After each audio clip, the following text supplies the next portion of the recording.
Good evening, everybody.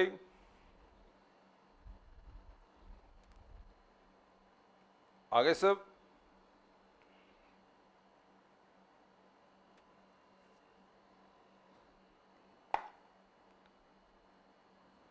कल की class में मैं आप लोगों के मैसेज नहीं देख पा रहा था, तो आज कोशिश ये है कि मैं आप लोगों का मैसेज देख पाऊँ। पहले आप जरा कंफर्म कीजिए कि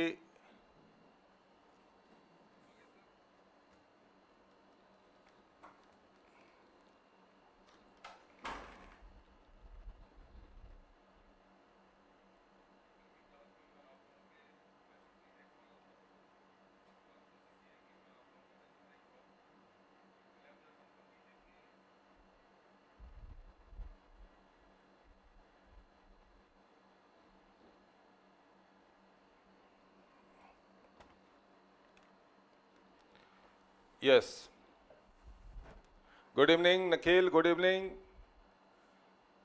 सोलंकी, राहुल, गुड इवनिंग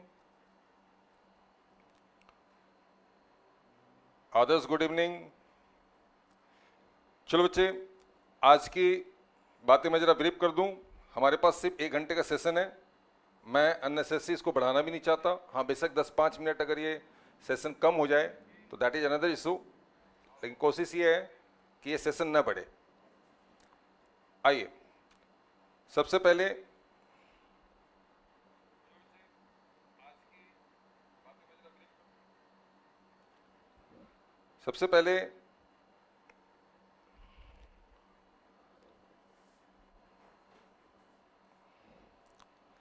आज 14th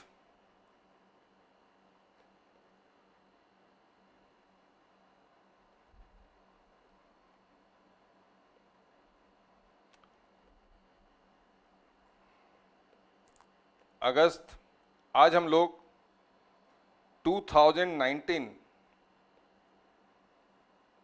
के मई और नवंबर एंड 2018 के कुछ क्वेश्चंस कवर करेंगे। May and November.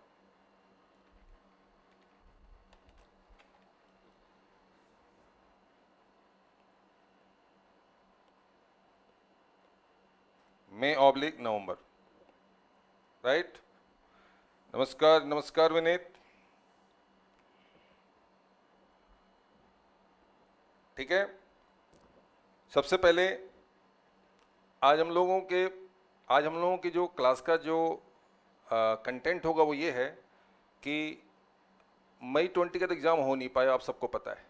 मई 20 का एग्ज़ाम हो नहीं पाया, और इससे पहले जो एग्ज़ाम हुई थी नवंबर 19 में हुई थी, और उससे पहले मई 19 में हुई थी। तो उसके ओल्ड और न्यू सिलेबस के कुछ क्वेश्चंस जो हैं हम लोग चेक करेंगे। आज का टॉपिक है बेसिक। हम लोग बेसिक लेके चलेंगे। बेसिक में आता है आपका residential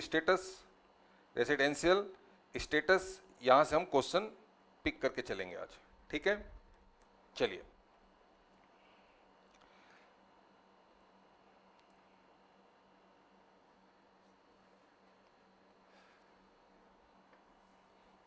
good evening, good evening. सब आ गए? आ जाओ भैया, सब आ जाओ, फिर मैं स्टार्ट करूंगा।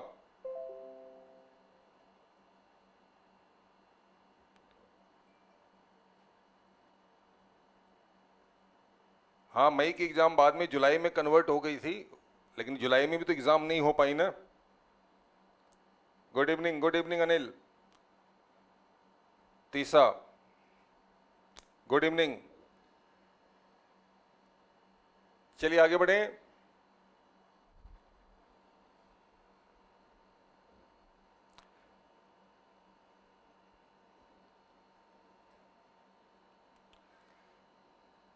Your first question from basic residential status, जो मई 2019 में एग्जाम में आया था। आइए जरा इस क्वेश्चन से हम आगे बढ़ते हैं। ये क्वेश्चन आप लोगों ने बनाया होगा। कल मैंने आपको सबको इसका लिंक दिया था, पीडीएफ का लिंक भी दिया था। आप लोगों को करना क्या था, इसे डाउनलोड करना था। डाउनलोड करने के बाद आप इसे बनाए भी होंगे। अब आप अपना आंसर यहाँ के आंसर से क्रॉस चेक करेंगे, ठीक है। इसके 2 फायदे हो गए। एक तो आपके प्रॉब्लम्स का सॉल्यूशन लाइव आपको मिल गया, कोई डाउट होगा आप यहाँ पूछ सकते हो, मैं आपको रिप्लाई भी करूँगा। दूसरा, आपका टेस्ट भी हो गया, तो आपके आने वाले समय में भी पैटर्न ऐसा ही रहेगा। अभी बेसिक की 2-3 क्लास चलेंगी रेगुलर। इन 2-3 क्लासेस में आपके सिर्फ पास्ट एग्जाम के क्वेश्चंस कवर किए जाएंगे। पास्ट एग्जाम के क्वेश्चन आपको एक दिन, जैसे अभी ये क्लास होगी, इसके तुरंत 1 घंटे बाद 2 घंटे बाद आपको कल की क्लास का पीडीएफ शेयर कर दिया जाएगा। आप इसे घर पे बनाओ, और बनाओ आप इस तरह से जैसे कि आपका टेस्ट हो रहा है, और फिर आप अपने सॉल्यूशन को अगले दिन 5 बजे शाम को जब क्लास होगी तब आप सॉल्यूशन के साथ उसको क्रॉस चेक करके देख लोगे। ये हमारा अभी इसमें पैटर्न होगा अभी इस क्लासेस का। ठीक है, आगे बढ़े।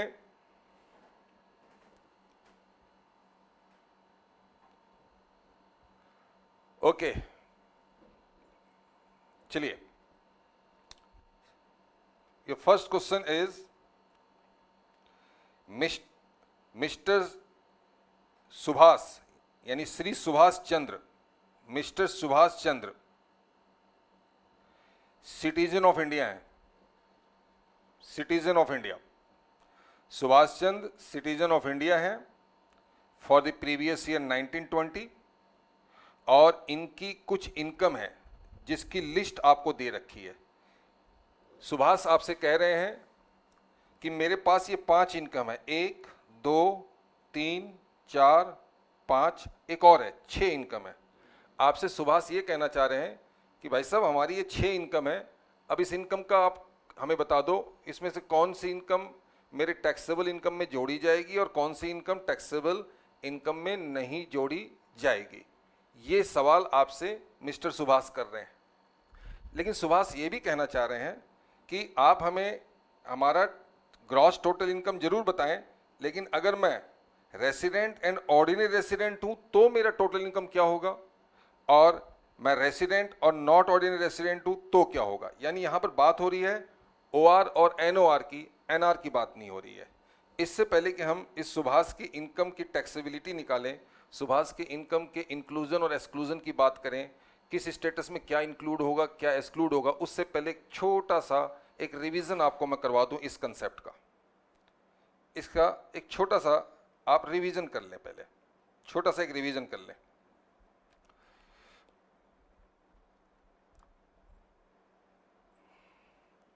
देखिए, अगर आपका स्टेटस ओआर है यानी आप ऑर्डिनरी रेसिडेंट हैं, तो इनकम की 3 वैरायटी है, income A, income B and income C. तीनों इनकम आपकी जीटीआई में ऐड की जाएगी। आपकी, अगर आप ओआर हैं, जी हाँ हूं मैं ऑर्डिनरी रेसिडेंट हूं, तो आपकी ग्रॉस टोटल इनकम में ये वाली इनकम भी आएगी, ये भी आएगी, ये भी आएगी। अब आपका सवाल, सर ये ए क्या है? ए वो इनकम है जो भारत में प्राप्त हुई है या प्राप्त मानी गई है। अच्छा जी, अब बी क्या है? बी वो इनकम है जो भारत में प्राप्ति वाली तो ए में चलेगी, बी में आती है वो इनकम जो भारत में एक्रूड और अराइज है, यानी those income which are accrued और arise in India during the previous year और deem to accrue arise in India. ठीक है। तीसरी इनकम है सी। सी वो इनकम है जो इंडिया के बाहर एक्रू अराइज हुई है। 3 ही तरह की इनकम है। या तो आपने इनकम को इंडिया में रिसीव किया है, अगर आपने इंडिया में रिसीव किया है तो वो एक्रू अराइज कहीं पर भी हो, या फिर आपकी इनकम इंडिया में एक्रू अराइज हुई है तो फिर वो रिसीव कहीं पर भी हो, या फिर आपकी इनकम इंडिया के बाहर ही एक्रू अराइज हुई है और इंडिया के बाहर ही रिसीव हुई है, तो ये सी कैटेगरी की इनकम है। तो ये 3 इनकम है। अगर आप ओआर हैं तो तीनों इनकम जोड़ी जाएगी। अगर आप एनओआर आपका स्टेटस है किसी पर्टिकुलर प्रीवियस ईयर में, तो इनकम ए को जोड़ेंगे, बी को जोड़ेंगे, लेकिन सी को तो जोड़ेंगे, लेकिन एक कंडीशन रखी गई, हर कंडीशन में यानी हर सिचुएशन में सी इनकम एनओआर की इनकम में नहीं जोड़ा जाएगा। सी इनकम वो इनकम होती है जो इंडिया के बाहर एक्वायराइज हुई और इंडिया के बाहर रिसीव्ड हुई। ये इनकम नॉट ऑर्डिनरी रेसिडेंट में ऑलवेज इंक्लूड नहीं होती जब तक कि ये एक कंडीशन को फुलफिल नहीं करती है इनकम। और तीसरी कैटेगरी में आपका आता है एनआर। तो एनआर में सिर्फ 2 ही इनकम इंडिया में, इंडिया के मतलब टोटल इनकम में ऐड होता है। सी यहाँ एप्लीकेबल नहीं है। ध्यान देने वाली बात यह है कि इन तीनों ही स्टेटस में ये ए जो है ये कॉमन है, ए कॉमन है, ए कॉमन है, बी कॉमन है। इसका मतलब ये है अगर आपकी इनकम इंडिया में रिसीव हुई है तो you don't bother about this fact what is his status. अगर इंडिया में इनकम रिसीव हुई है या डीम टू बी रिसीव है तो फिर वो ओआर हो तो भी टैक्सेबल, एनओआर हो तो भी टैक्सेबल, एनआर हो तो भी taxable, number one. Number two, अगर आपकी इनकम इंडिया में एक्रू अराइज या डीम टू एक्रू अराइज है इंडिया में, तो भी आपको रेसिडेंशियल स्टेटस का कोई फर्क नहीं पड़ता कि वो ओआर है, एनओआर है, एनआर है, कोई फर्क नहीं पड़ता, पूछना ही नहीं हमें। लेकिन अगर इनकम सी कैटेगरी की है तो आपको ये जानना जरूरी है कि उसका रेसिडेंशियल स्टेटस क्या है, क्योंकि सी कैटेगरी की इनकम ओआर के केस में ऑलवेज इंक्लूड होती है unconditionally, without no if, no but, only जट, वो वाली बात है। यानी कि आपकी अगर इनकम सी कैटेगरी की है तो आपके ओआर के स्टेटस में वो इनकम आएगी ही आएगी। लेकिन अगर एनओआर है तो सी कैटेगरी की इनकम तभी आएगी, देना मेरे बच्चे ध्यान देना, इनकम तभी आएगी, सी कैटेगरी की इनकम एनओआर इंडिविजुअल के केस में, एचयूएफ के केस में तभी आएगी जब वो इनकम बिजनेस से हो और उस बिजनेस का कंट्रोल इंडिया में हो। नंबर टू, अगर वो बिजनेस की इनकम नहीं है, प्रोफेशन की इनकम है, तो उसका सेटअप इंडिया में हो। यानी सी कैटेगरी की इनकम अगर बिजनेस प्रोफेशन है और जिसका कंट्रोल और सेटअप इंडिया में है तभी वो एनओआर में ऐड होगी, अदरवाइज वो एनओआर में ऐड नहीं हो रही है। सर मान लो एनओआर है और उसकी रेंटल इनकम है तो नहीं ऐड होगी, सी कैटेगरी की रेंटल इनकम एनओआर में ऐड नहीं होगी। ओके सर उसकी सैलरी इनकम है तो सी कैटेगरी की इनकम ऐड नहीं होगी, ऐड तभी होगी जब वो बिजनेस और प्रोफेशन की हो, बिजनेस और प्रोफेशन की हो। ठीक है, क्या पूछ रहे हो Karan? Sir corporate bond and junk bond scheme are same. मेरे बच्चे, आप सभी बच्चों की यही एक बहुत बड़ी समस्या है। अब आपने छेड़ दिया तो मैं बोलूंगा। समस्या ये है, मैं बता रहा हूं आम, आप पूछ रहे हैं इमली। आम एग्जाम में आएगा वो आप देख नहीं रहे, इमली का एग्जाम से कोई मतलब नहीं, सारा फोकस उसी पे लगा रहे हो। तो मेरे बच्चे ऐसे थोड़ी पढ़ा जाता है। देखो पढ़ाया नहीं जाता, पढ़ा जाता है। पढ़ने का हुनर होना चाहिए, पढ़ाने का हुनर तो सब में थोड़ा बहुत होता ही है, पढ़ने का हुनर होना चाहिए। मैं जब आपको ये बातें बता रहा हूं तो your question should be related with this only. Okay Karan, you should ask your question related to this concept only, and whatever extra questions are there you can put at the last में जब class खत्म होने लगेगी तो आप उसमें लिख दो सर एक मेरा क्वेश्चन पेंडिंग है, definitely I will answer you in the next class. ठीक है, मैं जो बता रहा हूं वो रेलिवेंट है, उस पर आपका ध्यान नहीं। आप जो पूछ रहे हैं वो आपका ख्याल है, पता नहीं क्या है, वो आपके एग्जाम में आना नहीं, उस पर आपका सारा फोकस है, तो ऐसे नहीं चलेगा। सी कैटेगरी की इनकम यानी कि ऐसी इनकम जो इंडिया के बाहर एक्रूराइज हुई, इंडिया के बाहर ही रिसीव्ड हुई। ठीक है बेटा, जनरल नॉलेज बाद में ले लेना। करण आप कह रहे हो sir sorry for general knowledge, तो जनरल नॉलेज की क्लास जब जनरल क्लास करेंगे तब पूछना ना। अभी मैं आपको एक पर्टिकुलर कंसेप्ट बता रहा हूं क्योंकि मुझे 2-4 क्वेश्चन आपके सॉल्व करवाने हैं, आप इस पे ध्यान दो ना यार। क्या मतलब, उफ हद हो गई है ना। वो जनरल नॉलेज के लिए तो तुम मुझे व्हाट्सअप कर देना, मैं बहुत जनरल नॉलेज देता हूँ। अभी जरा सब 3-4 महीने से पढ़ाना भी बीच में बंद हो गया था लॉकडाउन से। अभी तो आज दूसरा दिन है, दूसरा घंटा है, थोड़ा फ्लो में आने दो, थोड़ा सा हिट होने दो, मुझे भी फ्लो में आएंगे, फिर खूब पढ़ेंगे, खूब नॉलेज लेंगे, है ना। चलो, कोई इनकम इंडिया के बाहर एक्रूराइज हुई, इंडिया के बाहर रिसीव हुई, ऐसी इनकम को हम सी कैटेगरी की इनकम कहते हैं। सी कैटेगरी की इनकम ओआर में हमेशा ऐड होती है, एनओआर में तभी ऐड होती है जब उसका बिजनेस प्रोफेशन की इनकम हो और वो उस इनकम और बिजनेस का कंट्रोल इंडिया में हो और प्रोफेशन का सेटअप इंडिया में हो। अदरवाइज सी कैटेगरी की इनकम एनओआर में टैक्स नहीं होती और सी कैटेगरी की इनकम एनआर में कभी भी टैक्स नहीं होती, कभी भी इंक्लूड नहीं होती, never never never and never. Okay, तो ये बात मुझे सिर्फ आपको याद दिलानी थी। इसको मैंने इसलिए याद दिलाया क्योंकि अब हम आपके साथ कुछ क्वेश्चंस शेयर करने जा रहे हैं। अब आइए इसकी बात करते हैं। सुभाष जी कह रहे हैं कि भैया मेरे पास ये 6 इनकम है, ये 6 इनकम मेरे पास है। मैं एक पहले केस में मैं ओआर हूं और दूसरे केस में मैं एनओआर हूं। पहले केस में मैं OR हूं, दूसरे केस में मैं NOR हूं। इस क्वेश्चन में देखो तो वो नॉन रेसिडेंट नहीं है, यानी नॉन रेसिडेंट वाली बात ही नहीं है। अब ये आपसे कह रहे हैं कि अगर मेरा स्टेटस OR है तो इस 6 इनकम में से कौन सी इनकम मेरे टोटल इनकम में जोड़ी जाएगी, कौन सी नहीं जोड़ी जाएगी, नंबर 1। नंबर 2, अगर मैं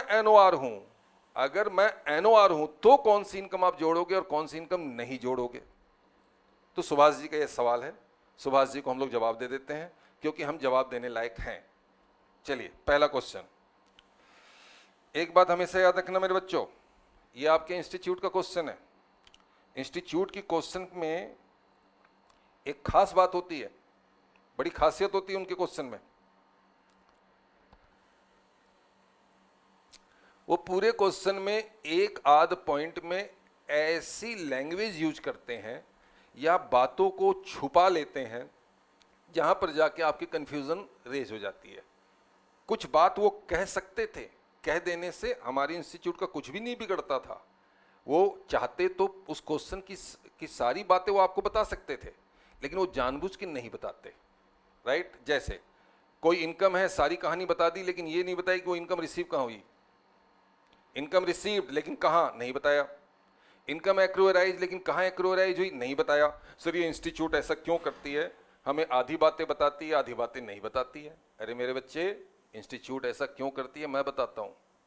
अभी आप इंटरमीडिएट में हो, पास करोगे, ऑडिट करने जाओगे क्लाइंट के यहाँ, और जब वहाँ जाओगे तो जब उसकी इनकम की जानकारी आप लोगे तो आधी बात वहाँ उसे पता है और आधी के बारे में आपका क्लाइंट कह देगा जी हमें पता ही नहीं, ये कैसे था जी, मुझे तो पता नहीं, ये एंट्री कब हुई जी, ये तो पता नहीं।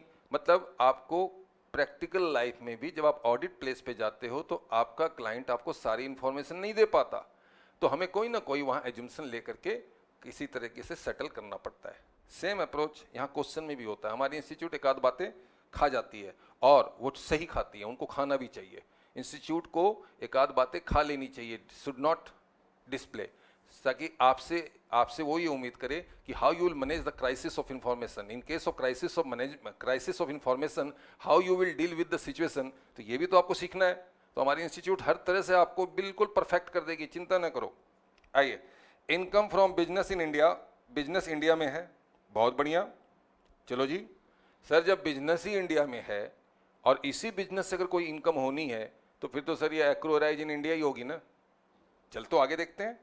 Income from business in India 2 lakh है और बिजनेस का कंट्रोल कहाँ है सर? कंट्रोल तो लंदन में है। मैं कहता हूं लंदन में हो, जापान में हो, मून में हो, जुपिटर में हो, हमें क्या फर्क पड़ता है? बिजनेस कहाँ है सर? वो तो इंडिया में है। इनकम कहाँ जनरेट हो रही है, किससे हो रही है? बिजनेस से। वो बिजनेस कहाँ है? इंडिया में है। तो बिजनेस की इनकम अर्न कहाँ हुई सर? इंडिया में हुई। तो जब इंडिया में इनकम अर्न हो रही है तो फिर why we are bothering about the fact तुम कहां से कंट्रोल कर रहे हो, हैं? Simply you are controlling the business from a place outside India, just because of that fact we are not entitled to tax it. How can you forget? Your business is located in India, your all income from the business is generated out of the exercise or operations carried out in India, so income is accrued in India. Okay, so it doesn't matter where control is lying. और sir उसमें से ना 60,000 rupees उसने London भेज दिया, वो London भेजे, Japan भेजे, हमें उससे क्या मतलब है?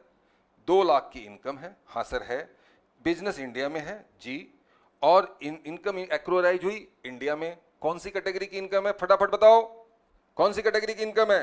Income accrue arise in India, tell me the category,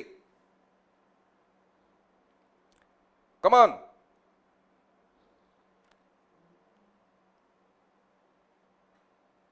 come on guys, देखें जरा कौन सी कैटेगरी है?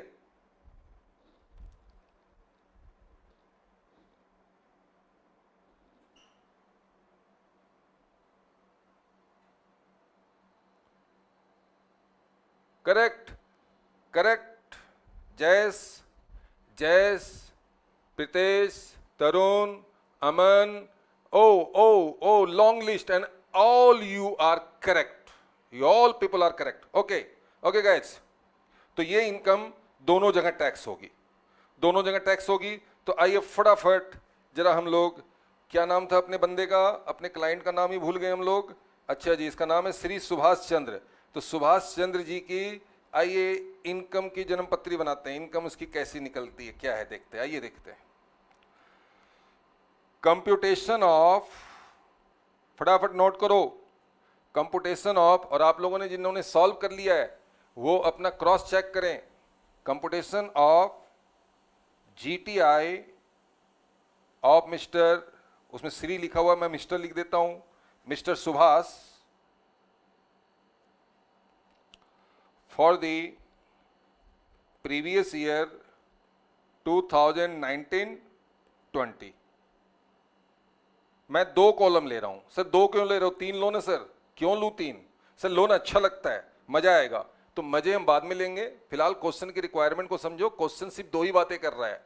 क्वेश्चन कह रहा है ओआर होगा तो क्या, एनओआर होगा तो क्या, तो फिर एनआर का कॉलम लेने का हमें कोई मतलब नहीं बनता। मजे हम बाद में लेंगे बेटा, अभी फिलहाल क्वेश्चन बना लेते हैं। ओआर और एनओआर, ओआर और NOR. Number 1, income from business in India, income from business in India, that is accrue oblique arised in India। ठीक है, अब बी कैटेगरी की इनकम किसको टैक्स करें? सर ए कैटेगरी की और बी कैटेगरी की इनकम की अगर एक बार पहचान हो गई तो फिर तो सर हमें टेंशन ही नहीं लेनी, बस आंख बंद करो, चेप दो, उठाया चेपा, मतलब हमें स्टेटस से कोई लेना देना नहीं, इधर भी टैक्सेबल और इधर भी टैक्सेबल। ठीक है, कोई टेंशन नहीं। Second income, second category of income, second category of income में आपकी आ रही है समय, इसकी सेकेंड इनकम है प्रॉफिट्स। किस चीज से? बिजनेस से। बिजनेस कहाँ अर्न हुआ? Earned in Japan. अर्न का मतलब आपको मैंने बताया है रेगुलर क्लासेस में, अर्न का मतलब होता है एक्रूड और arise. If your income is already accrued and arise then it has, मतलब it is earned. This income, business income is earned outside India in Japan, so this is the income which is accrued arise outside India। clear? Sir ये outside India है? हाँ हाँ है भाई, है। ठीक है, जिसमें से 20,000 रुपया आपने रिसीव किया इंडिया में, 20,000 आपने रिसीव किया इंडिया में, जापान का बिजनेस, जापान में इनकम, जापान में एक्रू अराइज, लेकिन हमने 70 में से 20 रिसीव किया इंडिया में, और ये बिजनेस कंट्रोल हो रहा है इंडिया से। लो जी, बिजनेस का कंट्रोल अगर इंडिया में हो तो फिर मैं 20,000 क्यों टैक्स करूंगा एनओआर को, फिर तो मैं पूरा 70 करूंगा ना। मतलब जापान में बिजनेस है, इनकम अर्न्ड जापान में हुआ, इनकम एक्रूअराइज जापान में हुआ, इनकम की कैटेगरी नो डाउट सी है। सी कैटेगरी की इनकम ओआर में ऑलवेज टैक्सेबल होती है, तो सी कैटेगरी की इनकम ओआर में ऑलवेज टैक्सेबल होती है। तो आइए पहले सी कैटेगरी को तो हम ओआर में तो टैक्स कर ही लें बिना किसी इफ बट के। Income from business, income from business in Japan, accrue oblique arise outside India. Sir ये सी कैटेगरी है, बिल्कुल सी कैटेगरी है। तो सर ओआर में तो आंख बंद करके टैक्स करो, इसका तो ऑल ग्लोबल इनकम टैक्सेबल होता है। सर एनओआर में कैसे करेंगे सी कैटेगरी? क्यों नहीं करेंगे सर? सी कैटेगरी तो टैक्स होती नहीं, सिर्फ एक ही इनकम सी कैटेगरी की टैक्स होती है। कौन सी इनकम? सर वही जो बिजनेस प्रोफेशन से हो, जिसका कंट्रोल सेटअप इंडिया में हो। तो मेरे बच्चे ये कौन सा बिजनेस है? जापान के बिजनेस का कंट्रोल कहाँ है? इंडिया में। तो जब इंडिया में है तो फिर तो एनओआर में टैक्स होगा। हाँ सर होगा। तो चलो जी करो, 70,000 रुपये यहाँ लिखो। सर 20 लिखो ना। क्यों? सर वो 20 ही इंडिया में रिसीव किया है। बिल्कुल सही कहा आपने, रिसीव तो उसने 20 ही किया इंडिया में, करेक्ट, एग्रीड, 20 रिसीव किया है। लेकिन जब एनओआर है और उसका सी कैटेगरी का इनकम का कंट्रोल और सेटअप इंडिया में, कंट्रोल इंडिया से हो रहा है, तो फिर सारी इनकम टैक्स होगी। हाँ, इसमें एक कॉलम और होता एनआर का, तो एनआर के केस में सी कैटेगरी सिर्फ 20,000 रुपये टैक्स होती।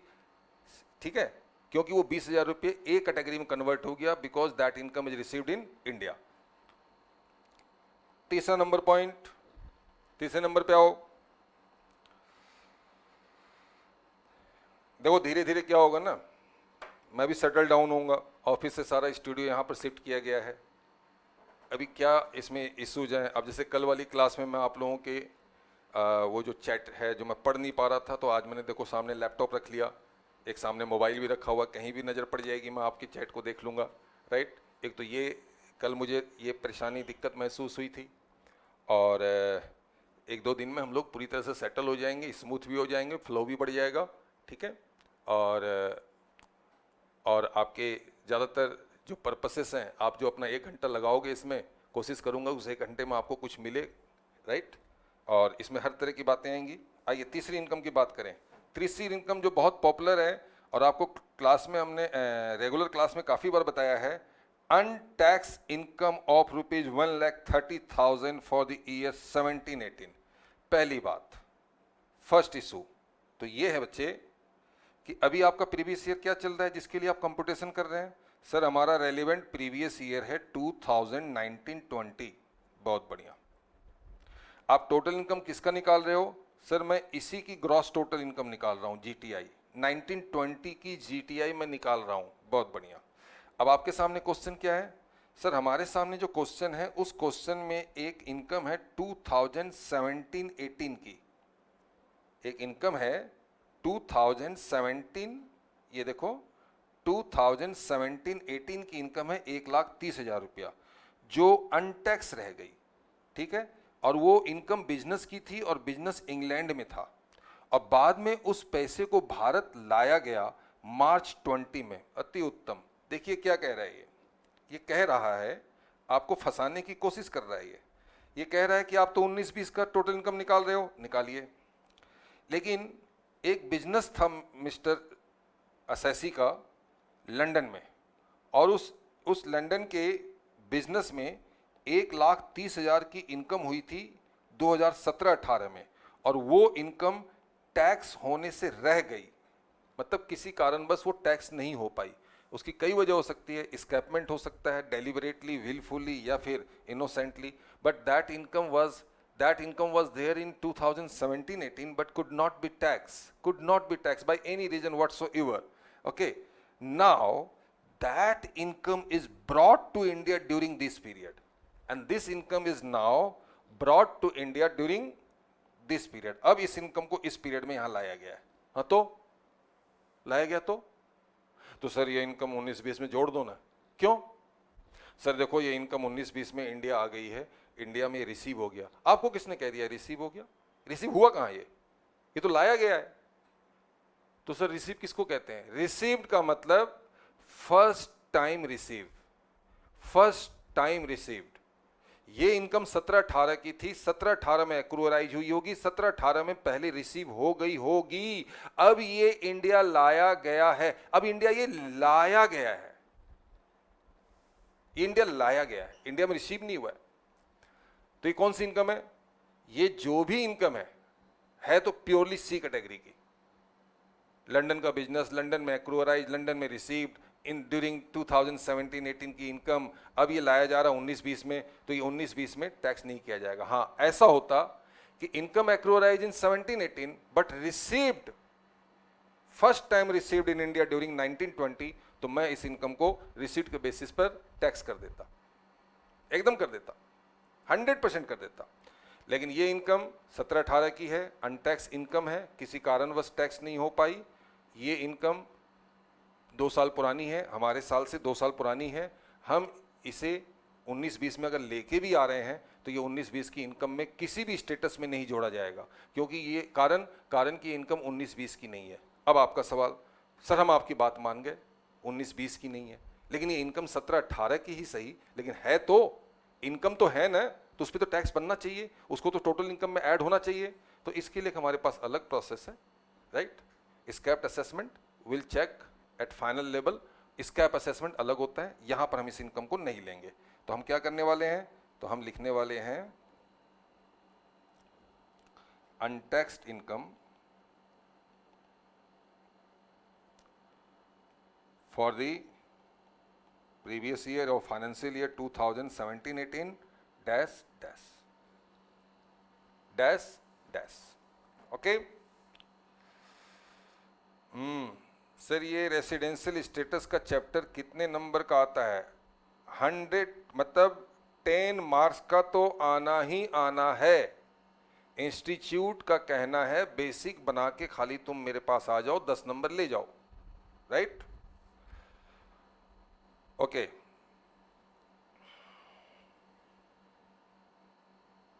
Correct correct. अब मुझे नहीं पता, ये नाम तो बड़ा अजीब सा लिखा हुआ, Bollywood music coronation creation, Bollywood music creation, mister Bollywood music creation. What you wrote here is correct. He is saying the income of the previous year is to be taxed in the assessment year. Since this income is not belonging to previous year, how it can be taxed in the assessment year? Correct, my dear, but your name is very peculiar. Bollywood music creation. Very fine, very good. चलो fine, आगे बढ़ो। चौथी number income royalty है। देखना institute ने कितने कितने मजेदार ढंग से इसको पूछा है। रॉयल्टी है, 4 लाख की है, रिसीव्ड भी हुई है, रमेश से रिसीव हुई है। रमेश से किसने रिसीव किया? सुभाष ने। सुभाष ने रमेश से रिसीव किया, लेकिन ये बात ये बिल्कुल नहीं बता रहे हैं ये रिसीव कहाँ हुई, इंडिया में या इंडिया के बाहर। ये है हमारी इंस्टीट्यूट की मजेदार बातें, और इसको सीखो, इसको सीखो। रॉयल्टी है, 4 लाख है, रिसीव्ड है, रमेश से रिसीव हुआ, सुभाष ने रिसीव किया, लेकिन कहाँ रिसीव किया नहीं पता। सर ये रमेश कौन है? रमेश एक रेसिडेंट है, रमेश रेसिडेंट है। ओके। किस लिए रिसीव हुआ? सर रमेश को हमने टेक्निकल सर्विस दी थी। अच्छा, ये टेक्निकल सर्विस किस लिए दी थी? सर वो बिजनेस को रन कर रहा था, उसके बिजनेस के लिए टेक्निकल सर्विस दी थी। अच्छा, ये बिजनेस कहाँ है? तो सर ये बिजनेस आउटसाइड इंडिया है। बहुत बढ़िया। मैं सुभाष, आप रमेश, मैंने आपसे रॉयल्टी के 4 लाख रुपए लिए कहाँ लिए नहीं पता, लेकिन जो टेक्निकल सर्विस मैंने आपको दी वो सर्विस दी मैंने इंडिया से बाहर।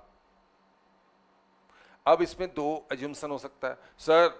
सर इसको ना आप ये कहो कि this income is received outside India. अगर आप ऐसा मानते हो तो आंसर कुछ और होगा, मतलब ट्रीटमेंट कुछ और होगा। नहीं सर इसको इंडिया में रिसीव मान लो, तो फिर ट्रीटमेंट कुछ और होगा, राइट? क्योंकि received point is not clear. ऐसी सिचुएशन में आपको एज्यूम्शंस लेने पड़ते हैं, ऐसी सिचुएशन में एज्यूम्शन लेने पड़ते हैं। Getting my point? चलिए आगे बढ़ते हैं। क्या एज्यूम्शन लोगे सर आप? मैं एज्यूम्शन ले लेता हूं रिसीव्ड इन इंडिया। सर मैं तो लूंगा रिसीव्ड आउटसाइड इंडिया। ले लो भैया, किसने मना किया? अगर रिसीव्ड इन इंडिया कर दिया तब तो ये दोनों में टैक्सेबल हो जाएगा, और रिसीव्ड आउटसाइड इंडिया कर दिया, राइट, तो फिर ये ओआर में टैक्स होगा, एनओआर में नहीं होगा, क्योंकि इनकम सी कैटेगरी की हो जाएगी। Technical service rendered by you, given by you outside India, and payment is also received outside India, income belonging to C category, and C category can be tax in OR. Okay, in case of NOR it should be a business income or professional income, but royalty income is there, it is not clear whether it is business or not. तो सुनिए, India में receive मानोगे दोनों में taxable होगा, India के बाहर receive मानोगे ओआर में टैक्सेबल होगा। कोई question? Do you have to ask any question? बोलो, पूछो भैया। टेक्निकल फीस, थोड़ा सा मैं एब्रिविएशन में फास्ट लिख रहा हूं। Technical fees received from Ramesh, assumed received in India। Sir मैं तो आउटसाइड इंडिया लूंगा, आपकी मर्जी है, ले लेना, मैंने मना नहीं किया। जब आपको इंस्टीट्यूट ओपन क्वेश्चन दे रहा है तो you are free to assume anything, but your assumption must be mentioned in the answer set clearly. Okay, point number 5। यहां तक सब ठीक है बच्चों? यहां तक सब ठीक है? चलिए बताइए अगला पॉइंट। एग्रीकल्चर इनकम 90,000 इन भूटान। अब लो जी, एग्रीकल्चर इनकम है वो भी भूटान में, एग्रीकल्चर इनकम है वो भी भूटान में, ठीक है। ये आपका भूटान में एग्रीकल्चर इनकम है। Sir agriculture income is outside India, correct. Sir, agriculture income is accrued outside India. Again correct. Sir, this income belongs to C category. Once again it is correct. Sir, C category income should not be taxed in India. How can you say? How can you say? If the assessee is OR, then it is taxable. Okay. C category की income OR में taxable होती है, NOR में तभी taxable होती है जब वो बिजनेस की, NOR केस में तभी टैक्सेबल होती है जब वो बिजनेस का कंट्रोल इंडिया में हो, प्रोफेशन का सेटअप इंडिया में हो, राइट? अब हम यहां क्या एज्यूम कर रहे हैं कि एग्रीकल्चर इनकम इंडिया के बाहर है, ठीक है? बिल्कुल सही कह रहे हो तरुण ने कहा सर ये सिर्फ OR में टैक्स होगा, बिल्कुल सही कह रहे हो, लेकिन इसके लिए हम एक एज्यूम्पशन लेके चलेंगे। क्यों एज्यूम्पशन क्या जरूरत है? एग्रो इनकम 90,000 मैंने OR में ले लिया, NOR में नहीं ले रहा हूं। ऐसा आपने क्यों किया? एज्यूमिंग दैट, ऐसा आपने क्यों किया सर? मान लो ये पैसे अगर इंडिया में रिसीव हुए होते तो, हाँ भाई ये तो माना जा सकता है, क्योंकि क्वेश्चन में ये बात कहीं भी क्लियर नहीं की गई है। क्वेश्चन में देखो ये क्या लिखा हुआ है, यहां पर क्वेश्चन में लिखा हुआ है एग्रीकल्चर इनकम इन भूटान, बस कहां रिसीव हुई नहीं पता। तो सर हम मान लें इंडिया में हुई, तो अगर आप इंडिया में मान लोगे बच्चों तो फिर NOR में भी टैक्स हो जाएगा, देख लो। और सर अगर हम ये माने कि वो पैसा भूटान की इनकम है तो सर बाय डिफॉल्ट भूटान की इनकम भूटान में ही रिसीव हुई होगी। अगर आप ऐसा मानते हो तो फिर NOR में टैक्स नहीं होगी। Clear? Assuming that income is received in Bhutan, ये मानते हुए तो भूटान में हो रही है तो हम उसको NOR को टैक्स नहीं कर रहे। वही इंडिया मान लेते तो NOR भी टैक्स हो जाता है। And last point number 6, last point number 6, चलिए लास्ट पॉइंट नंबर 6 क्या है? पॉइंट नंबर 6 में इनकम 73,000 की एक हाउस प्रॉपर्टी से इनकम हो रही है और ये प्रॉपर्टी दुबई में है, यानी कि the property is located outside India, income accrue arise outside India, good, और that income was deposited in a bank at Dubai and that was received by you means by Mr. Subhas, received by him in Dubai and it is deposited by him in a Dubai bank. Fine. So income is from house property. House property is located in Dubai. Income is generated in Dubai. It means that income is accrued outside India as well as received outside India and deposited outside India. Completely C nature. And C category की income OR में tax होगी, NOR में tax नहीं होगी। Good sir, कितना है ये? 73,000। लेकिन अब इसमें देखो एक पॉइंट आ सकता है। पॉइंट क्या आएगा? इसमें सर ये जो आपने बताया कि ये इनकम जो हाउस प्रॉपर्टी की 73,000 है, क्या ये नेट इनकम है आफ्टर डिडक्शन या ग्रॉस इनकम है? तो आप इसे आफ्टर डिडक्शन नेट इनकम कर सकते हो। जैसे यहां मैं लिख रहा हूं रेंटल इनकम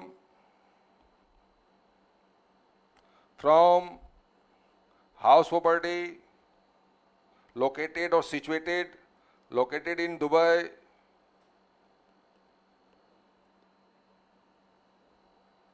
rent received कितना? 73,000, लेस करो इसमें से क्या? 30% अंडर सेक्शन 24A। आप लोगों ने हाउस प्रॉपर्टी पढ़ी होगी तो आपको ये बात पता होगा। सर आप डिडक्शन दोगे? हाँ मैं दूंगा। अगर दूंगा ये मान करके दूंगा कि इसकी डिडक्शन बनती है। नहीं सर मैं तो ये मान के चल रहा हूं कि 73,000 आफ्टर डिडक्शन है। अगर 73,000, देखो दो बातें बच्चे, हमारी इंस्टीट्यूट बहुत सी बातें खा जाती है, मतलब अपने पेट में रखती, बाहर नहीं निकालती, और हम वहां आके कंफ्यूज हो जाते हैं जब हम क्वेश्चन की लैंग्वेज को पढ़ रहे होते हैं। यहाँ जैसे देखो क्वेश्चन की लैंग्वेज जब हम पढ़ रहे हैं, यहाँ लिखा हुआ है income of 73,000 from house property. अब बताओ इससे को पढ़ के कहाँ पता चल रहा है कि ये income after allowing all deduction है या बिफोर अलाउिंग ऑल डिडक्शन है। तो इस तरह की सिचुएशन में आपको अपने पॉइंट्स को प्रॉपरली मेंशन करने होंगे। क्या एजुम्सन ले रहे हैं आप, ठीक है।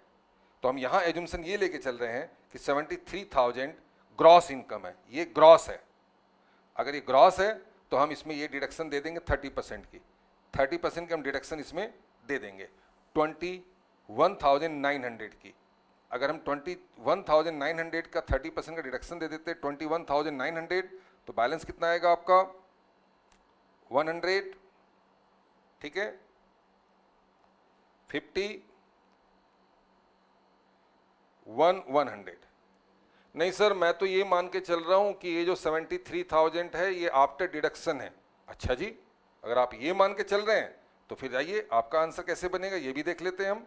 अगर आप ये मान के चल रहे हैं कि ये आफ्टर डिडक्शन है तो फिर बच्चे आपको ये लाइन हटा देनी है, ये लाइन भी हटा देनी है, ठीक है, ये भी हटा देनी है, और इसके बदले में यहाँ सीधे लिखना आपको 73,000, क्योंकि आप ये मान के चल रहे हैं कि इसमें डिडक्शन दी जा चुकी है।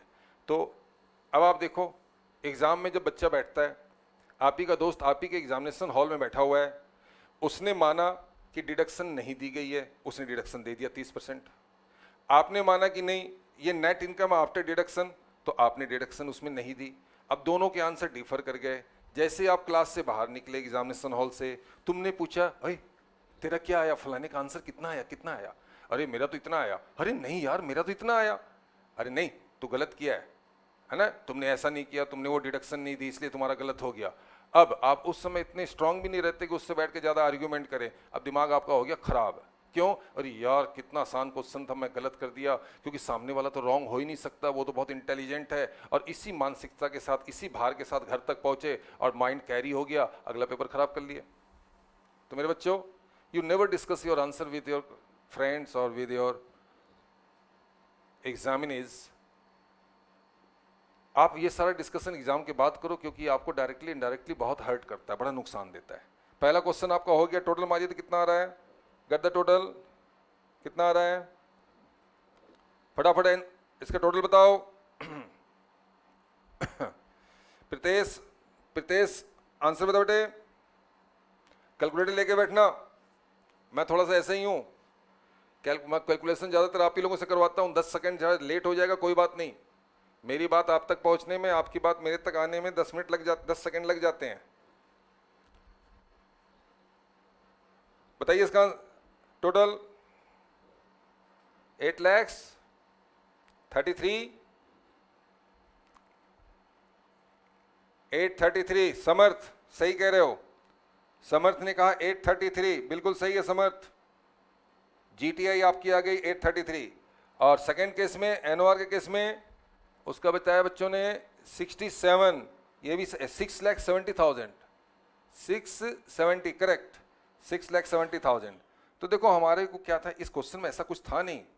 जिस तरह से आपको रेगुलर क्लास में ये कंसेप्ट करवाए गए हैं, अगर आपने रेगुलर क्लास को बड़े ध्यान से पढ़ा हो, मैं आपको इंश्योर करता हूं कि आप इंस्टीट्यूट का कोई भी क्वेश्चन, किसी भी अटेम्प्ट का क्वेश्चन, ठीक है, सीएमए, सीए, सीएस, कोई भी क्वेश्चन हो, आप उठाएं, बनाएं और आपसे 1 गो में बन जाएगा। अब आप इसको खुद कंफर्म करेंगे, हाँ सर हमने कई क्वेश्चन बनाए, बिल्कुल डाउट फ्री बना है। आइए सेकंड क्वेश्चन में चलते हैं। ये क्वेश्चन आया था मई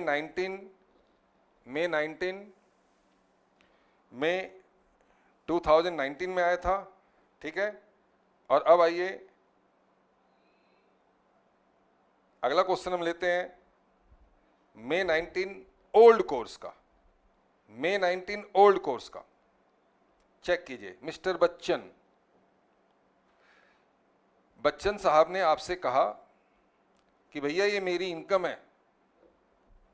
कौन सी इनकम? ये 1 2 3 4, ये मेरी 4 इनकम है। अब आप हमें ये बता दो साहब, अगर मैं ओआर हूं तो क्या होगा, एनओआर हूं तो कौन सी इनकम इंक्लूड होगी, एक्सक्लूड होगी, और एनआर हूं तो कौन सी इनकम इंक्लूड और एक्सक्लूड होगी। बहुत बढ़िया। तो बच्चन साहब की आप मदद कीजिए जरा। बच्चन साहब के पास 4 इनकम है और आपसे ये मदद इसलिए मांगी जा रही है इंस्टीट्यूट की तरफ से क्योंकि आप आने वाले भविष्य के चार्टर्ड अकाउंटेंट हो. You are forthcoming chartered accountant, so you have to handle with your client. Suppose a person like Mr. Bachchan comes to your office and you are a practicing CA, and what he is doing, he is placing all these 4 incomes before you. Sir, ये मेरी 4 income है, और sir मैं India में इतने दिन रहा, India से बाहर उतने दिन रहा, जापान में उतने दिन रहा, अमेरिका में इतने दिन रहा, और सारी बात आपको बता दिया, और कह रहा है जी मेरी टैक्सेबल इनकम निकालो. तो उस समय आप क्या करोगे? यही काम करोगे. हमारी चार्टर्ड अकाउंटेंसी, कंपनी सेक्रेटरी और ये जितनी भी हमारी जो CMA वगैरह की जितनी भी एग्जाम्स हैं मेरे बच्चों, प्रोफेशनल एग्जाम, इस एग्जाम में एक्चुअली होता क्या है, हम जो पढ़ते हैं खास करके टैक्स में, अकाउंट्स में, ऑडिट में, कॉस्टिंग में, हम ये सब जो चीज़ पढ़ते हैं हम अपने प्रोफेशनल कैरियर में उसका इस्तेमाल भी करते हैं, उसको हम यूज भी करते हैं. तो आज अगर आप इसे पढ़ रहे हो तो ये समझ के मत पढ़ो यार कहाँ फंस गया, मेरी तो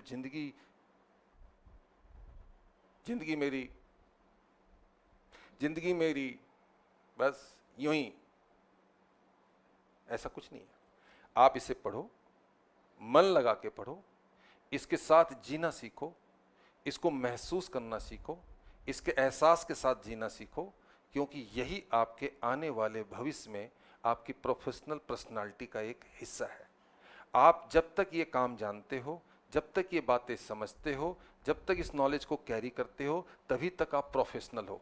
जिस दिन आपके हाथ से ये चीज़ें निकल गई, आपके हाथ से ये चीज़ें छूट गई, आप में और एक अकाउंटेंट में ज़्यादा फर्क नहीं है. अकाउंटेंट और चार्टर्ड अकाउंटेंट दोनों का फ़र्क क्या है कि आपकी नॉलेज प्रोफेशनल है, उसकी नॉन प्रोफेशनल है. लेकिन ये कहने की बात है. आप प्रैक्टिकल लाइफ में जाके देखेंगे ऐसे ऐसे अकाउंटेंट हैं जिनकी नॉलेज चार्टर्ड अकाउंटेंट से भी ज़्यादा है, और ऐसे ऐसे चार्टर्ड अकाउंटेंट हैं जिनकी नॉलेज अकाउंटेंट जैसी ही है. तो देखो यहाँ नॉलेज की बात है, इसे हमें हम पढ़ेंगे और इसको कहते हैं ना वो रिश्ता जो जिंदगी भर का हो, जितनी जल्दी हो सके हाथ पैर जोड़ करके निभाना सीख लो, क्योंकि इससे पीछा नहीं छूटेगा. सर मैं तो इसको नहीं पढ़ूंगा. सर मत पढ़ो. सर मैं इसको बिना पढ़े CA बन जाऊंगा. बिल्कुल बन जाओगे. 10 नंबर का नहीं पढ़ोगे तो क्या CA नहीं बनोगे? सर मैं फाइनल में भी नहीं पढ़ूंगा. मत पढ़ना. फिर जब प्रैक्टिस करोगे क्लाइंट आएगा तो सर मैं उसको सर्विस भी नहीं दूंगा. बहुत बढ़िया, सही जा रहे हैं आप महान हैं. अगर आपकी ये सोच है तो बहुत अच्छी सोच है. मैं कहना ये चाहता हूं जो पढ़ना है और जो आगे जाके करना है, जितना जल्दी हो सके इससे अपने रिश्ते सुधार लो. चलो बच्चे, पहली इनकम बच्चन साहब की शॉर्ट टर्म कैपिटल गेन. ये क्या होता है सर? संपत्तियों को बेचने से if you are transferring capital assets then there will be capital gain, and capital gain is of 2 varieties, short और long. सर हमें तो नहीं पता ये शॉर्ट क्या होता है, लॉन्ग क्या होता है. तो आप जब कैपिटल गेन पढ़ेंगे तो पता चलेगा शॉर्ट और लॉन्ग क्या होता है. फिलहाल आपके लिए इतना ही काफ़ी है कि ये कैपिटल गेन है, और कैपिटल गेन एक ऐसी इनकम है जो असेट्स के ट्रांसफर होने से होती है. I think that is sufficient for you at this level of your knowledge. Sir short term capital gain हुआ, यानी कैपिटल गेन हुआ किस चीज पर? सर हमने शेयर्स बेच दिए. कौन सी कंपनी के? सर इंडियन कंपनी के. ओके, लेकिन सर ये इनकम मैंने रिसीव की है जापान में. मेरे भाई आप अंडे का आमलेट जापान में बना के खाओ या चाइना में बना के खाओ, मुर्गी कहाँ की थी? मुर्गी इंडिया की थी. हाँ सर मुर्गी तो इंडियन है, कंपनी इंडियन है. Yes, it is taxable wherever you are receiving this income. आपने मुर्गी इंडिया की बेची तो that income is accrue arise in India. You are selling, you are transferring shares of an Indian company. Although you are receiving this income or this gain, whatever it is, outside India, doesn't matter. If the company is Indian, share belongs to Indian company, wherever you will transfer it, it shall be deemed to accruarize in India. We have discussed this concept in section 9. Okay. Now, so what to do? What to do means OR हो, NOR हो, NR हो, तीनों case में taxable है. आओ इसका भी फटाफट चार्ट बना लेते हैं. ठीक है. देखो आज मुझे टाइम का थोड़ा अंदाजा नहीं है, वैसे तो देखा जाए 5 से 6 बजने जा रहे हैं, तो मैं देखूंगा कि अब 1-2 क्लासेस 4 क्लासेस और निकलने दो मेरे बच्चे। क्लासेस जब निकलती जाएंगी धीरे धीरे तो मुझे भी आइडिया होगा कि हमें कितना समय का सेशन रखना चाहिए और उसमें कितनी बातें हमें रखना चाहिए। 1-2 दिनों में मैं इसको मैनेज कर लूँगा आने वाली क्लासेस में, ठीक है। OR, NOR, NR, Indian company के शेयर्स बेचे आपने, ठीक है जी, बेच दिए। फिर बेच के कितने की प्रॉफिट हुई? सर हमारे को बेचने से प्रॉफिट हुई है, शॉर्ट टर्म कैपिटल गेन हो रहा है 85,000 का। तो ये 85,000 किसके किसके लिए टैक्सेबल है? सर तीनों के लिए टैक्सेबल है। क्यों टैक्सेबल है तीनों के लिए? सर वो इसलिए तीनों के लिए टैक्सेबल है क्योंकि शेयर इंडियन कंपनी का है, और इंडियन कंपनी जब है और उसके शेयर्स हैं तो आप उस शेयर्स को दुनिया में कहीं भी बेचोगे, it shall be deemed to accrue arise in India and it is taxable in India irrespective of the status, चाहे वो OR हो, चाहे NOR हो, चाहे NR हो। ये हो गया point number 1। Point number 2, sir dividend income है, ये कहां से मिल रहा है आपको? सर चाइनीज कंपनी से मिल रहा है। ओके, वैसे आजकल चाइना से कोई चीज लेनी तो नहीं चाहिए, लेकिन चलो कोई बात नहीं। चाइनीज इनकम से मुझे इनकम डिविडेंड रिसीव हो रही है। रिसीव कहाँ किया? सर चाइना में। बहुत बढ़िया। देखो यहाँ हो क्या रहा बच्चे, यहाँ हो ये रहा है, कंपनी भी चाइना की, रिसीव्ड भी चाइना में, यानी income, dividend income accrue arise in China as well as received in China, दोनों ही चाइना में, दोनों ही चाइना में। Sir this is C category, agreed. Sir this should be tax only in case of OR, ये सिर्फ OR में tax होना चाहिए। बिल्कुल सही कह रहे हैं आप, ये 30,000 रुपये सिर्फ OR में टैक्स होना चाहिए। सर NOR में इसलिए नहीं होना चाहिए ना सर, क्योंकि ये कोई बिजनेस प्रोफेशन तो है नहीं, ये तो इन्वेस्टमेंट है, इन्वेस्टमेंट में रिटर्न आ रहा है डिविडेंड। ओके, NR में? सर NR में तो C कैटेगरी टैक्स होता नहीं, NOR में टैक्स हो सकता नहीं, OR में सिर्फ टैक्स होगा, फॉरेन कंपनी का है इसलिए टैक्स होगा। बहुत बढ़िया, तो इसको हम कहाँ टैक्स करें? तीनों में करेंगे सर। तो चलो जी कर देते हैं तीनों में 30,000, सॉरी तीनों में नहीं, सिर्फ OR में करेंगे। C कैटेगरी है ना, सिर्फ OR में करेंगे, ठीक है, सिर्फ OR में टैक्स करेंगे, बाकी दो में नहीं करेंगे। तीसरी इनकम में बात करें अब, तीसरी इनकम क्या बच्चन साहब की, वो भी देख लेते हैं। ये रही तीसरी इनकम, रेंट है, किस चीज से? प्रॉपर्टी से। कहाँ ये प्रॉपर्टी? सर ये बांग्लादेश में है। बहुत बढ़िया, इनकम एक्रूराइज इन बांग्लादेश। फिर क्या हुआ? सर वो रेंटल इनकम हमने डिपॉजिट कर दिया। कहाँ डिपॉजिट किया? सर हमने ये डिपॉजिट कर दिया ढाका की एक बैंक में। फिर सर क्या था कि बाद में फिर हमने उसको इंडिया भिजवा दिया। कैसे? Sir through approved banking channel. बहुत बढ़िया। एक डिफरेंस जरा आप समझ लो बेसिक में, receipt is not equal to remittance, is not equal to brought to India, brought to is not equal to send to,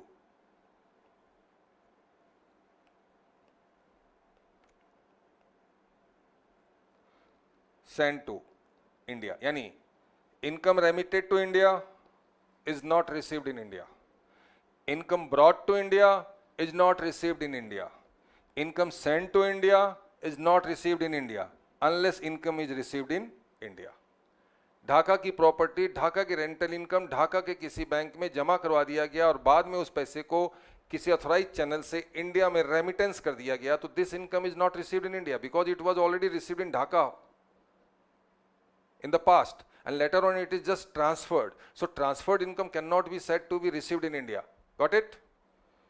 तो ये कौन सी कैटेगरी है भाई? प्रॉपर्टी कहाँ? ढाका में। रिसीव्ड कहाँ? ढाका में। डिपॉजिट कहाँ? ढाका में। तो ये तो C है सर। अगर C कैटेगरी की इनकम है बच्चे, तो ये C कैटेगरी की इनकम जो है आपकी कितने की है? 90,000 की। 90 है? 96,000 है। 96,000 की इनकम है, तो ये सिर्फ OR में टैक्स होगी। फिर आपका वही सवाल, सर इसमें एक कंफ्यूजन है सर। क्या? सर कंफ्यूजन वाली बात ये है ना कि इसने तो कह दिया कि रेंट है बांग्लादेश की प्रॉपर्टी से, लेकिन सर इसमें ये कहाँ बताया गया है कि उस रेंट के जो खर्चे हैं, उस प्रॉपर्टी से रिलेटेड जो खर्चे हैं, उसकी जो डिडक्शन मिलती है हाउस प्रॉपर्टी के हेड में 30%, वो डिडक्शन दी जा चुकी है या दी जानी है? सर ये बात तो क्लियर ही नहीं है, हमें तो पता ही नहीं है कि सर अगर ये ऐसे लिखा होता net taxable rent from property of Bangladesh. तब तो सर हम नेट ले लेते, हम कुछ भी लेस नहीं करते। सर ऐसा तो कुछ लिखा नहीं है, तो सर मेरा तो मन कर रहा है 30% इसमें से लेस कर दूं, तो कर देना। मन कर रहा है तो अपनी मन की बात अपने एग्जामिनर को बता देना कि भाई मेरे मन में ये है और मैं अपने इस मन के हिसाब से मैंने ऐसा किया है, तो उस बात को आप नोट में लिख देना। Something which is not clearly mentioned in the question, you are allowed to make your suitable assumptions, but assumptions must be mentioned in the answer sheet. Are you getting my point, बच्चे? तो sir आप इसमें less करोगे क्या? हाँ करूंगा ना। चलो अब आपके मन की बात कर लेते हैं, क्या है सर? 96,000 में से 30% लेस कर देते हैं। करो, कितना आया बताओ, बोलो कितना आया, फटाफट बोलो।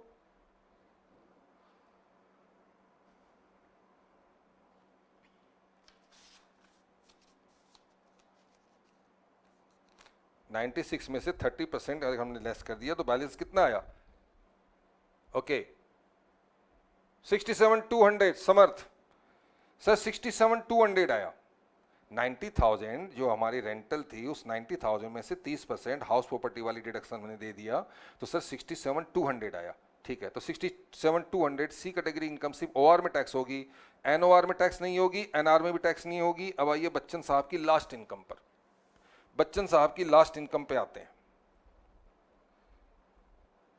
बच्चन साहब की लास्ट इनकम पे आते हैं। Dividend from ABC limited. ये कौन सी कंपनी है? सर इंडियन कंपनी है। तो अब सुनो, आगे चल के आप लोग जो बच्चे क्लास, आप में से कुछ बच्चों ने वहाँ तक शायद पहुँच गए हों, कुछ बच्चे पहुँचने वाले हों। आपके 5 हेड की इनकम में एक हेड होता है अदर सोर्स। अदर सोर्स में डिविडेंड की सारी बातें समझाई गई हैं। आपको सिर्फ अभी इस क्वेश्चन के सॉल्व करने के पर्पज से सिर्फ इतना बता दूं मेरे बच्चे, कि डिविडेंड इनकम अगर इंडियन कंपनी डिस्ट्रीब्यूट करती है, पेड करती है, डिक्लेयर करती है, तो उस पर सीडीटी कटती है। सीडीटी मतलब जो डिविडेंड शेयर होल्डर के हाथ में आएगी, उस डिविडेंड पर ऑलरेडी टैक्स देने की जिम्मेवारी कंपनी की होगी। यानी कंपनी अगर 100 रुपये कमाती है तो 100 रुपये का टैक्स कंपनी तो देगी ही देगी। अब उस 100 रुपये में से उसने 30 रुपये 30 रुपीज़ अगर वो डिविडेंड बांट रही है अपने शेयर होल्डर को, तो 30 रुपये का टैक्स देने का जिम्मेवारी भी कंपनी पर ही डाल दिया गया है। अब बताओ, जो डिविडेंड आपके पास आ रहा है एज ए शेयर होल्डर, तो वो तो कंपनी के द्वारा टैक्स पेड करने के बाद ही आ रहा है। तो जो इनकम आपके पास आया वो तो टैक्स पेड होने के बाद आया, तो क्या ये इनकम आपकी इनकम में दोबारा जोड़ देनी चाहिए डबल टैक्स होने के लिए? बिल्कुल नहीं सर। इसीलिए सेक्शन 1034 कहता है कि इंडियन कंपनी जब भी डिविडेंड बांटती है तो वो डिविडेंड आपकी इनकम में नहीं जोड़ा जाएगा, क्योंकि उस पर कॉर्पोरेट डिविडेंड टैक्स यानी कि कंपनी ने ऑलरेडी टैक्स ओरिजिन पॉइंट पर ही काट करके गवर्नमेंट को दे दिया है और आपके लिए वो इनकम फुल्ली एग्जेम्प्ट हो गई है। ठीक है, तो अभी तक 2019-20 में तो सीडीटी है, लेकिन अगले साल से शायद सीडीटी हट रही है, अमेंडमेंट आ गई है। ठीक है, लेकिन आपको अभी अमेंडमेंट से कोई लेना देना नहीं है। तो सर क्या करेंगे इसमें? 22,000 की इनकम, तो 22,000 की इनकम ना तो ओआर में टैक्सेबल है, ना तो एनओआर में टैक्सेबल है, ना तो एनआर में टैक्सेबल है, क्योंकि इंडियन कंपनी ने जब ये डिविडेंड आपको दिया होगा तो उस पर टैक्स काट के उसने गवर्नमेंट को जमा करवा दिया होगा। तो dash dash dash. Now get the total, get the total. कितना आया सर? ये आ गया 182,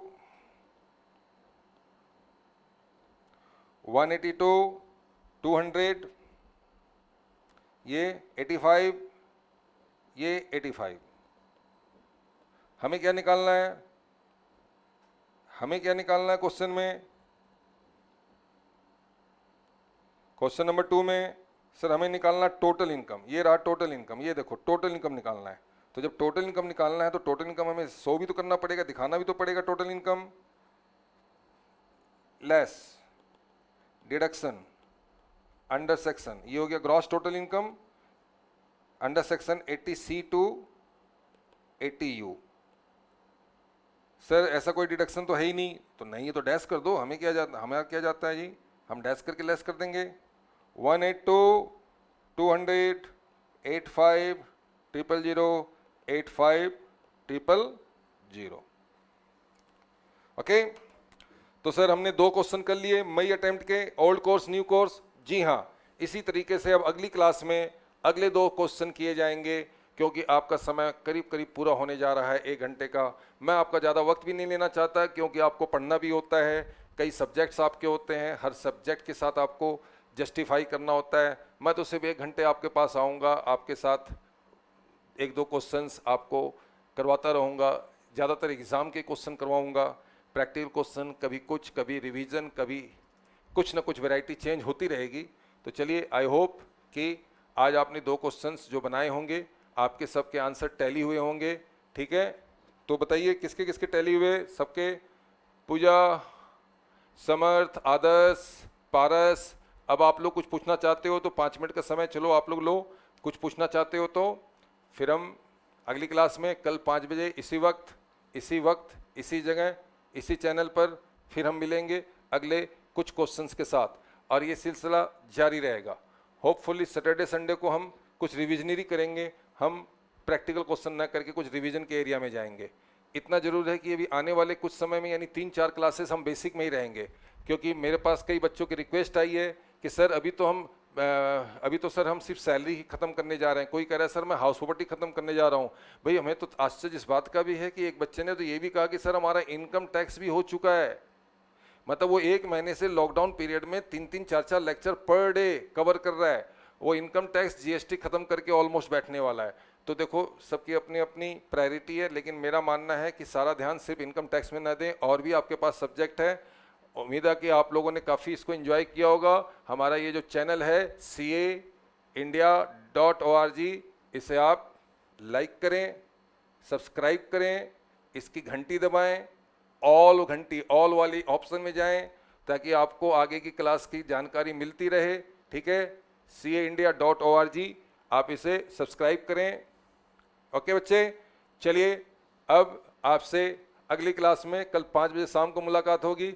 तब तक आप अपना ध्यान रखें और अपने परिवार का भी ध्यान रखें। जय हिंद, बाय।